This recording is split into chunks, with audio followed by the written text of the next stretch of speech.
அவர் ஒரு விஷயத்தை சொன்னார், பத்தலை அதான் எவ்வளோ கொடுத்தாலும் பத்தலைன்னு சொல்லி சொல்கிறீங்க அப்படின்னு சொல்லி சொல்கிறாரு. பிரதமர் மாதிரியே தான் கிட்டத்தட்ட அவர் நாகராஜும் பேசுகிறாரு. கொடுத்துட்டாங்களா? அவர் மட்டும் வேற என்ன சொல்ல முடியும்? பொய்களின் பிதாமகன் மோடி அவர்கள் சொல்கிறத தானே இவரும் ஃபாலோ பண்ண முடியும். நீங்கள் அதை மறுக்கவே முடியாது. நான் ஒரு சில கேள்விகள் கேட்குறேன், ஆதாரபூர்வத்தோடு கேட்குறேன், அதற்கு பதில்கள் வந்து அண்ணா சொல்லுவாங்களாங்கிறத தயவு செஞ்சு நீங்கள் பார்த்து அண்ணன்ட்ட கேட்டுருவோம். நீங்கள் தமிழ்நாட்டுக்கு நீங்கள் வந்து கிராண்ட்ஸாக கொடுக்கக்கூடியது, அதாவது எம்என்ரேகா, எல்லோருக்கும் வீடு, கல்வி, மருத்துவம், இது வரைக்கும் நீங்கள் கொடுத்துருக்க தொகை வெறும் 20,538 கோடி ரூபாய் தமிழ்நாட்டுக்கு கொடுத்துருக்கீங்க. ஆனால் அதே அளவு நீங்கள் யூபிக்கு எவ்வளோ தெரியுமா கொடுத்துருக்கீங்க? 1,07,200 கோடி ரூபாய் கொடுத்துருக்கீங்க. அதே இடத்துல நீங்கள் வந்து பீகாருக்கு எவ்வளோ தெரியுமா கொடுத்துருக்கீங்க? 58,900 கோடி ரூபாய் கொடுத்துருக்கீங்க. கிராண்டாக கொடுத்தது மட்டுமே. தமிழ்நாட்டுக்கு நிதி ஒதுக்குனதுக்கான பட்டியல், ஏன்னா இந்த பட்ஜெட்டில் ஒரு வாரத்தை கூட தமிழ்நாட்டை பற்றி சொல்லவே இல்லை. ஆனால் நீங்கள் யூபிக்கு வந்து இன்ஃப்ராஸ்ட்ரக்சருக்கு 10,000 கோடி ரூபா ஒதுக்கியிருக்காங்க, நொய்டா ப்ராஜெக்ட்டுக்கு 3,500 கோடி ரூபா ஒதுக்கியிருக்காங்க, ஸ்மார்ட் சிட்டிக்கு 8,000 கோடி ரூபாய் ஒதுக்கியிருக்காங்க, அக்ரிகல்ச்சருக்கு கிட்டத்தட்ட வந்து 5,000 கோடி ரூபாய் ஒதுக்கியிருக்காங்க. அதே போல் பீகாருக்கு சொல்கிறேன், 26,000 கோடி ரூபாய் ரோடுக்கு ஒதுக்கியிருக்காங்க.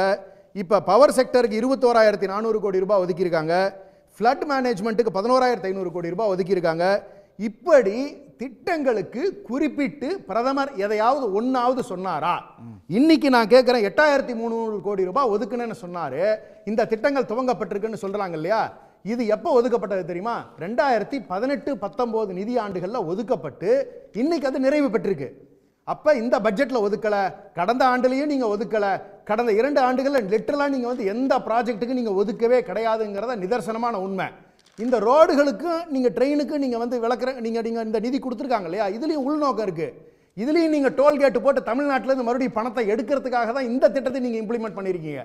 அப்போ தமிழ்நாடை நீங்கள் எதுக்காக பயன்படுத்துறீங்கன்னா, நிதியை பெறுவதற்காக, தமிழ்நாட்டு மக்களை உறிஞ்சுவதற்காக மட்டுமே திட்டங்களை நீங்கள் கொடுக்கிறீர்கள். ஆனால் நீங்கள் முறையாக கொடுத்துருக்கணும்னா, தமிழ்நாட்டினுடைய வளர்ச்சிக்கு கொடுத்துருக்கணும்னா எது கொடுத்துருக்கணும் தெரியுமா? கல்விக்கு நீங்கள் முறையாக நீங்கள் கொடுக்க வேண்டிய 2,552 கோடி ரூபாய் என்ன கொடுக்காம இருக்கீங்க? ஜல்ஜீவனுக்கு நீங்கள் என்ன 3,000 கோடி ரூபாய் கொடுக்காம இருக்கீங்க? எம்என்ரேகாவில் நீங்கள் பெண்டிங் வச்சிருக்கிற தொகை மட்டுமே 3,796 கோடி ரூபாய். இது இல்லாமல் தமிழ்நாட்டுக்கு நீங்கள் என்ன ப்ராஜெக்ட் அலோகேட் பண்ணிருக்கீங்க? 3 மடங்கு அதிகமாக கொடுத்துருக்கோம். 3 மடங்கு கணக்கு சொல்றாரு மோடி. மிக மிக பச்சை பொய். நீங்க 3 மடங்குனா 2014க்கு முன்னாடி கொடுத்ததை விட அப்படின்னு சொல்லி மொட்டையா முடிக்கிறாரு. நான் என்ன கேட்கிறேன், 2014க்கு முன்னாடின்னு சொல்லி சொன்னா 10 வருஷம் அவங்க இருந்தாங்க இல்லையா? அப்ப மொத்த பட்டியல் எடுத்து 2014ல இருந்து மொத்த பட்டியல் எடுத்து பார்த்தோம்னு சொல்லி சொன்னோம்னு வச்சுக்கோங்களேன், கிட்டத்தட்ட ஒரே ஒரு உதாரணத்தை நான் மீண்டும் குறிப்பிட்டு சொல்ல விரும்புகிறேன். ஃப்ளட் ரிலீஃபுக்கு நம்ம எவ்வளோ தெரியுமா? அந்த 4 ஆண்டுகளில் பாதிக்கப்பட்ட நிவாரணம் கேட்டது 50,800 கோடி ரூபாய் கேட்டிருக்கோம். அதுக்கு எவ்வளோ தெரியுமா கொடுத்துருக்காங்க? இது வரைக்கும் வெறும் 629 கோடி ரூபாய் மட்டும் கொடுத்துருக்காங்க. அப்படின்னா 1.24%. பிரதமர் மோடி அவர்களை நேரடியாக நான் சொல்லுவதற்கு தயங்கவில்லை, பச்சை பொய்யை பேசியிருக்கிறார். 3 மடங்கு என்பதற்கு எந்த ஆதாரமும் கிடையாது. 7 மடங்கு என்று ரயில்வேக்களுக்கு ஒதுக்கப்பட்டிருக்கிறதும் பச்சை பொய். அதைத்தான் அண்ணன் அவர்களும் மீண்டும் மீண்டும் வலியுறுத்தி சொல்லிக் கொண்டிருக்கிறார். அப்படி ஒருவேளை அவர்களிடம் பட்டியல் இருந்தால் கடந்த பட்ஜெட்ல தமிழ்நாட்டுக்கு இது இந்த ப்ராஜெக்ட் இப்ப நான் சொன்னேன் இல்லையா, இன்ஃப்ராஸ்ட்ரக்சருக்கு யூபிக்கு எல்லாம் எவ்வளவு அலாட் பண்ணீங்க, ஸ்மார்ட் சிட்டிக்கு எவ்வளவு அலாட் பண்ணீங்க, அக்ரிகல்ச்சருக்கு எவ்வளவு அலாட் பண்ணீங்க, ரோடுக்கு, பவருக்கு, ஃப்ளட்டுக்கு அலாட் பண்ணேன்னு சொல்லி சொல்றாங்க இல்லையா?